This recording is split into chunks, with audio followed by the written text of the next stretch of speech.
started over. And again, like Mr. Mezger said a month ago, we had you working on this form, and it wasn't looking so good. And Nathan he dedicated himself to improving that because he wanted to be able to test for his orange belt.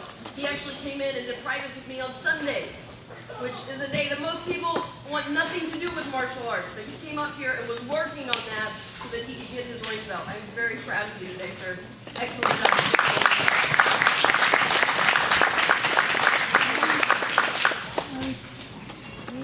Owen stepped forward. Owen started with us in summer camp. And, you know, summer camp is a lot of fun. We play a lot of games. Class isn't always as much fun. So for you to make the transition from camp to class is a big transition. We understand that. Owen is another big, strong kid that works very, very well. A lot of times if we split up the class into our white belts and our more advanced kids, we're not going to have, you know, you're not going to have a training partner that's close to your size. But I never have to worry about you going with the lower kids, the smaller kids, which I really appreciate. You're doing an awesome job. Congratulations.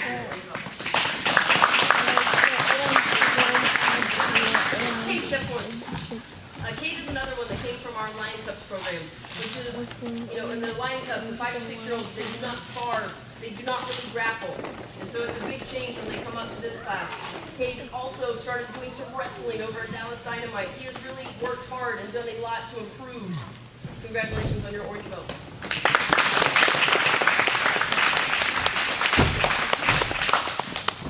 D'Angelo, step forward for me. I think I somehow left you out. D'Angelo his dad has been training here for a very long time. And it is, again, it's hard sometimes when you have someone else in your family that's in training. You have a lot of expectations to meet up to. But it has been a pleasure to have you in class. You are working towards that orange belt. You get your first stripe started.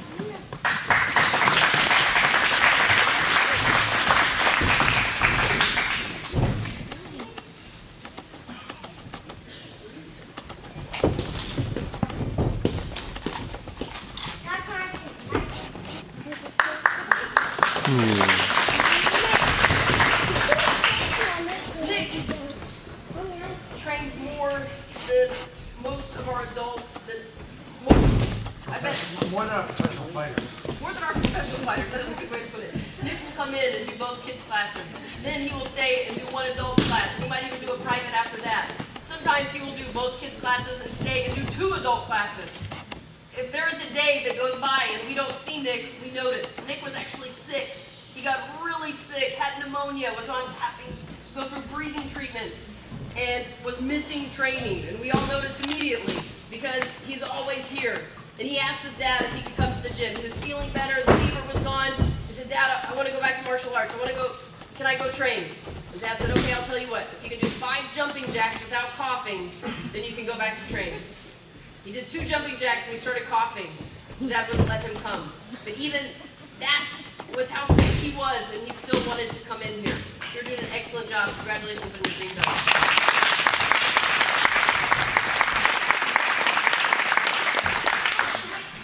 Mason and Jackson, you guys both sit up.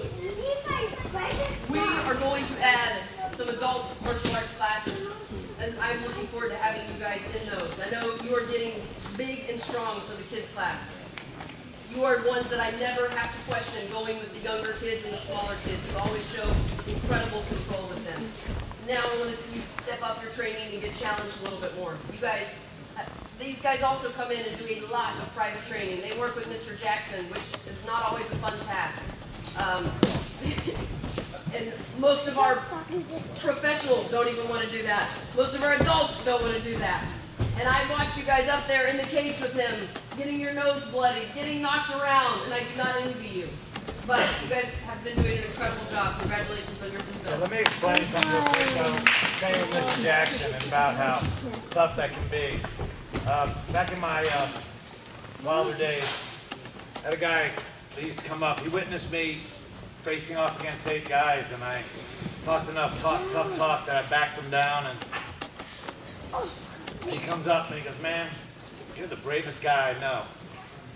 And I was like, what, can I talk those punks down? He goes, no, man, I watch these train with Billy Jackson every Wednesday, and you don't have to.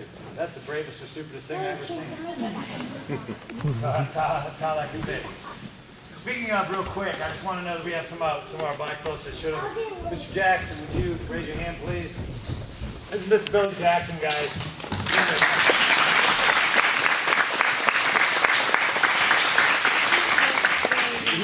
He was the most dominating kickboxer in his weight division in his day. He was my coach and pretty much my male father figure for, a long time. He was my, he coached me for over 15 years. I have a lot of love for Mr. Jackson. And he's an amazing man. He's humble. And if you guys watch him, train, he's amazing. He's truly amazing. And I always say that people think Superman's a white guy from outer space. He's really a black man from Earth. And that's the truth. And having him here working with our guys is really been a blessing. I know, Angry Boys, it's not the most fun you've ever had, I get it. But believe me, the lessons you learn from Mr. Jackson will last you a lot longer than your martial arts practice. We also have Chris Bowles. He's one of our black belts over here. He's our signature black belt.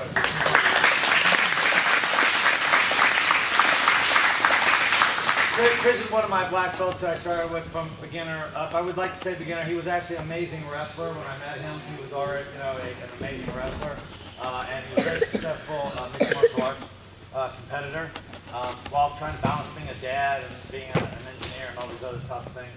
And he's great. He helps us out with our adult program and our fighters. Kenny McClure is next to him right there. Kenny, raise your hand for everybody. Yeah, that's Kenny McClure. His hand. Kenny is a black belt in jiu-jitsu, and I've been practicing with Kenny a long time now. It's crazy how. It's like I started thinking about it, but I suddenly realized I'm really getting old. And but Kenny's a super guy, and he comes in and works with me and Lenny and some of the other guys here all the time. And he's a great guy, and I always love having him here with us.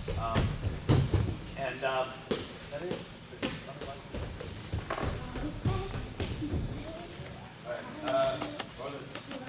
Linda, raise your hand. This is Linda here. Linda's going to actually be testing for her second degree today. You'll see her go up for her second degree on a little bit here like this. Linda is, she's probably the meanest person in this gym, so don't be real careful about stepping on her toes when you walk by, okay? No, we love you, Linda. But you'll see her. She's going to be going for her second degree. So. I mentioned Mr. Stem earlier.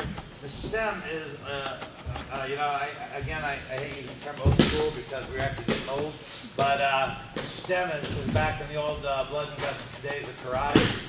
Like I said, he was back in those days you didn't, a lot of guys finished their careers in karate as brown belts because it was just such a tough experience getting your black belt. And Mr. Stem ended up, spending 20 years before he went for his tested up. But Mr. Stem worked with a lot of great, as a trainer, a lot of the great fighters like Ray McCallum and all the guys as a coach and as a trainer. So we're glad to have him here. I'm trying to make sure I didn't leave anybody out. I apologize, but I'll see you and I'll introduce you.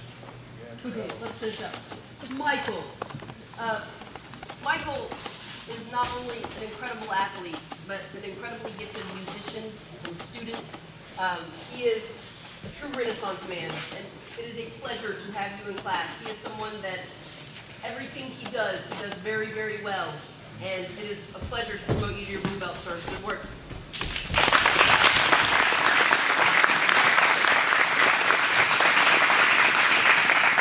Neil and Graham step forward. These guys have been training with us for a long time as well, and they are incredibly gifted students as well as instructors. They're two more kids that I never have to worry about using control with my younger guys. We'll work with them. You guys, they're great, great grapplers. Graham has these moments where he looks like a high-level black belt in jiu-jitsu. He has these half-guard sweeps, these things that we don't really show the kids, that are far more advanced than what we teach in the kids class. And somehow he's in there pulling them off. Neil is also, he is a tough guy. He is one of our youngest guys that is getting promoted to blue belt today. And so that means he is always in here. If you look at the other blue belts and green belts back there, he's the smallest, one of the smallest ones. And he's in there taking the punches and grappling with them. Congratulations, you guys both get your blue belt today.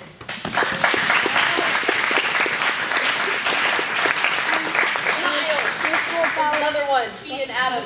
Niall actually trained with us before we came over to this location, so it's been at least 6 years. I think probably closer to 7 or 8. And again, I wish the only thing that you need to excel even more is to be in here more. But I know it's hard because you guys live far away and you can't get in here as much. This is a long time coming. But congratulations on your blue belt, sir.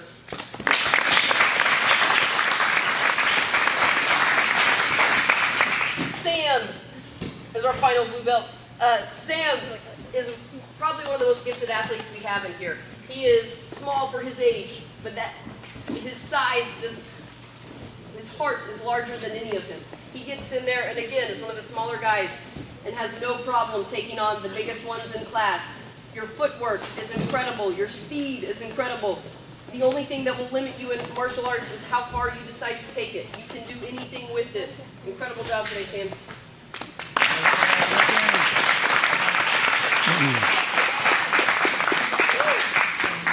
Top of it, he always has aerodynamic hair. And the best hairstyle. All right, Charlie, I want you to come stand front and center. All right, Charlie. I know we probably made a lot of you very uncomfortable today with what we asked Charlie to do. He had to spar each of the black belts individually, had to spar multiples. We asked a lot of you, and you rose to the occasion. Charlie,